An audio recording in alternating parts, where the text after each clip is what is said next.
Hello friends, welcome to make conceptual world. Graphical solution of linear programming problem में हमने different types of problem को discuss किया है और इस वीडियो में हम एक और टाइप के प्रॉब्लम को डिस्कस करेंगे जिसको नो फिजिबल सॉल्यूशन और इनफिजिबल सॉल्यूशन ऑफ एलपीपी भी बोलते हैं। तो इस वीडियो में हम डिस्कस करेंगे कि जो इनफिजिबल सॉल्यूशन है ये कौन से कंडीशन में पॉसिबल होता है। तो इस वीडियो को स्टार्ट करते हैं।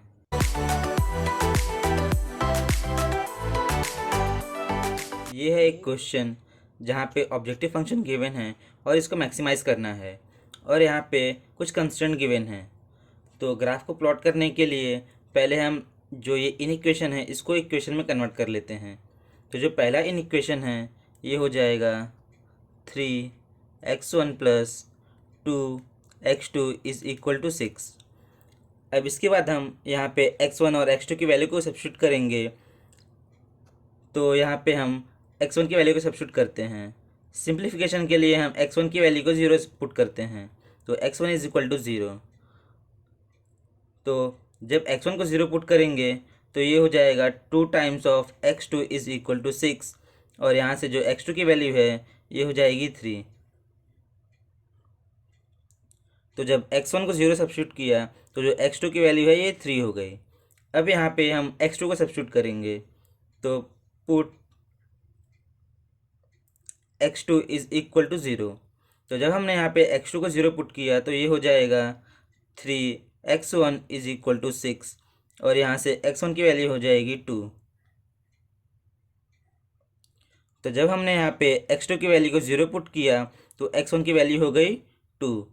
इसके बाद जो सेकंड इनइक्वेशन है ये हो जाएगा -x1 plus x2 is equal to 4। तो अब हम यहाँ पे x1 की वैल्यू को 0 पुट करते हैं। Put x1 is equal to 0।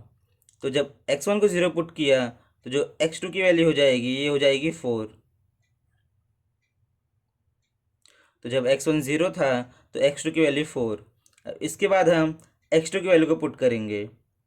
तो put x2 is equal to 5।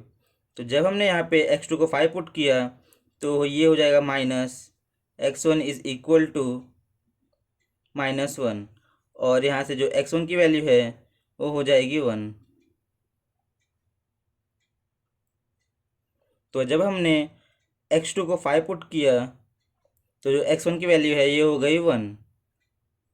इसके बाद हमें यहाँ पे जितने भी कोऑर्डिनेट हैं वो मिल चुके हैं।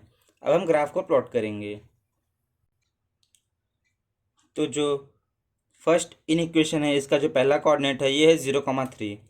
तो ये हो गया मेरा 0,3 और जो सेकंड कोऑर्डिनेट है ये है 2,0। तो ये हो गया 2,0।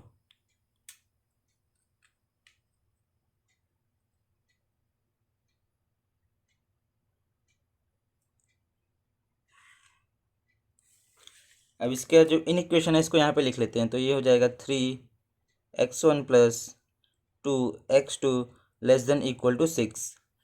इसके बाद जो सेकंड इन इक्वेशन है ये है इसका फर्स्ट कोऑर्डिनेट है 0,4। तो ये हो गया मेरा 0,4 और सेकंड कोऑर्डिनेट है 1,5। तो ये हो गया 1। तो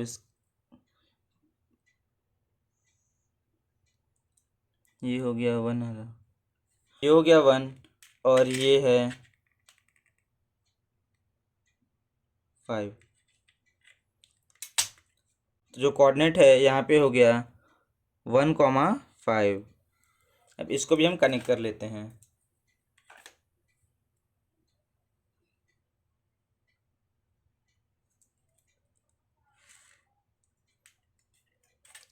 और इसके भी इन इक्वेशन को यहाँ पे लिख लेते हैं। तो ये हो जाएगा -x1 plus x2 greater than equal to 4। अब इसके बाद जो थर्ड इन इक्वेशन है इसको इक्वेशन में कन्वर्ट करेंगे तो ये हो जाएगा x1 इज इक्वल टू 2। तो ये हो गया x1 इज इक्वल टू 2। तो यहाँ भी एक लाइन ड्रॉ कर लेते हैं।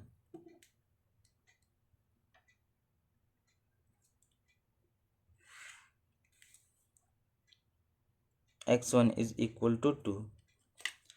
अब इसके बाद लाइन प्लॉट कर लिए हमने। अब इसके बाद हम फिजिबल एरिया को फाइंड करेंगे। तो जो फर्स्ट इन इक्वेशन है इसका जो राइट हैंड साइड है ये पॉजिटिव है और यहाँ पे लेस देन इक्वल टू का साइन है। तो जब राइट हैंड साइड पॉजिटिव रहेगा और लेस देन इक्वल टू का साइन रहेगा तो जो फिजिबल एरिया है वो हो जाएगा ओरिजिन साइड। तो जो फर्स्ट इन इक्वेशन है इसका जो फिजिबल एरिया होगा ये होगा ओरिजिन के साइड में, तो इसको हम एरो से इंडिकेट कर लेते हैं। इसके बाद जो सेकंड इन इक्वेशन है यहाँ पे राइट हैंड साइड पॉजिटिव है और जो साइन है ये ग्रेटर देन और इक्वल टू का है। तो इस टाइम पे जो मेरा फिजिबल एरिया होगा वो नॉन ओरिजिन साइड में होगा। तो जो ये इन इक्वेशन है इसका जो फिजिबल एरिया होगा वो नॉन ओरिजिन साइड होगा।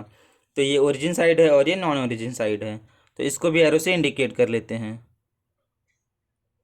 और जो थर्ड इन इक्वेशन है इसका भी लेस देन इक्वल टू का साइन है, तो ये भी होगा ओरिजिन के साइड में, तो इसको भी एरो से इंडिकेट करते हैं। अब जो तीनों इन इक्वेशन है इसके हमने फिजिबल एरिया को फाइंड कर लिया। अब इसके बाद हम कॉमन फिजिबल एरिया को फाइंड करेंगे। तो जब हम तीनों के फिजिबल एरिया को देखेंगे तो यहाँ पे ऐसा कोई भी रीजन नहीं है जो तीनों में कॉमन है, तो इसलिए यहाँ पे नो फिजिबल एरिया।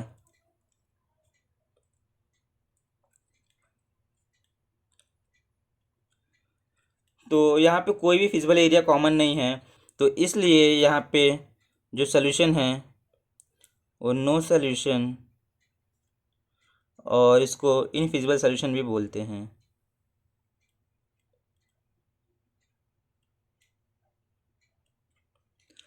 मतलब जब भी कोई भी फिजिबल एरिया कॉमन नहीं रहेगा तो उस टाइम पे मेरा जो गिवन एक क्वेश्चन है वहाँ पे कोई भी सॉल्यूशन पॉसिबल नहीं होगा, और इसको इनफिजिबल सॉल्यूशन भी बोलते हैं। तो ये था एक क्वेश्चन जहाँ पे हमने देखा कि कौन से कंडीशन में इनफिजिबल सॉल्यूशन और नो सॉल्यूशन पॉसिबल होता है। तो यहाँ पे हमने जो लीनियर प्रोग्रामिंग प्रॉब्लम है उसके सभी टाइप के क्वेश्चन को कवर कर लिया है। इसके बाद हम सिंप्लेक्स मेथड को डिस्कस करेंगे, जो कि एक टेक्निक है लीनियर प्रोग्रामिंग प्रॉब्लम को सॉल्व करने के लिए। So I hope you like this video. So please share and subscribe to my channel, and don't forget to hit the bell icon to have more conceptual learning.